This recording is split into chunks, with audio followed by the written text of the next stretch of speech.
Good morning বন্ধুরা, তোমরা সবাই কেমন আছো? আমরা তো খুবই ভালো আছি। আর দেখো সকাল সকাল উঠে পড়েছি।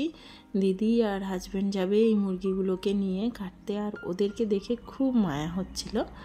আর এখানে দেখো আমার ছেলে দোলনা চড়ছে।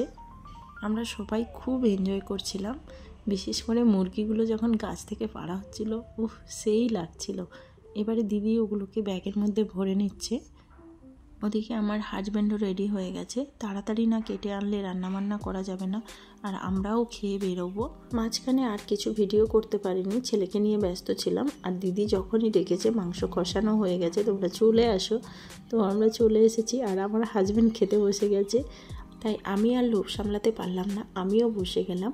আর কি বলবো বন্ধুরা, সেই টেস্ট ছিল, মাটনকে হার মানিয়ে দেবে।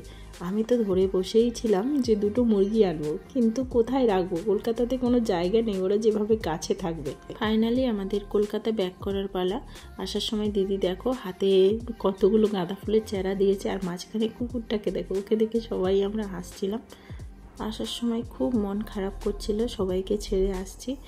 আর আমার পিসি তো বারবার ফোন করছিল আর কান্না করছিল, কেন আমরা চলে যাচ্ছি, আর দুদিন থাকতে পারতাম, কিন্তু কিছু করার ছিল না, একদম ডিউটি সব কিছু আছে, তো চলে যেতেই হবে। আসার সময় প্রকৃতির দৃশ্য দেখে পুরো মন ভরে যাচ্ছিল, কি খুশি হচ্ছিলাম আমি। দেখো সবুজ গাছের ভেতর দিয়ে কি সুন্দর রাস্তাগুলো একটু ভাঙা চোরা কিচ্ছু নেই।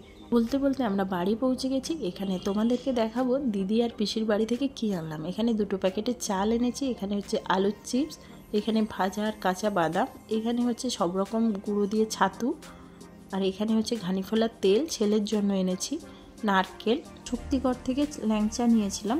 কাঁচা লঙ্কা তো আমি কবে থেকে খাওয়াই বন্ধ করেছিলাম, এত দাম। এখানে কত সবজি দেখো, এখানে হচ্ছে চিকেন, পিসির হাতে বানানো কলমি শাক, সেই টেস্ট। এখানে হচ্ছে আম তেল, আমি মুড়ি খেতে ভালোবাসি, তাই দিদি জোর করে দিল। সোনাচূড়ার হাটে গিয়েছিলাম, ওখান থেকে দেখো এই শাড়িগুলো এনেছি।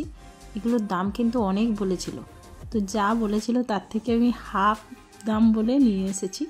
এর আগে নিউটাউন মেলা থেকে আমি সেম শাড়ি কিনেছিলাম, তাই আমার দাম বলতে তেমন কিছু প্রবলেম হয়নি। এটা হচ্ছে বাবার জন্য একটা পাঞ্জাবি, এটা আমার হাজব্যান্ডের জন্য একটা পাঞ্জাবি।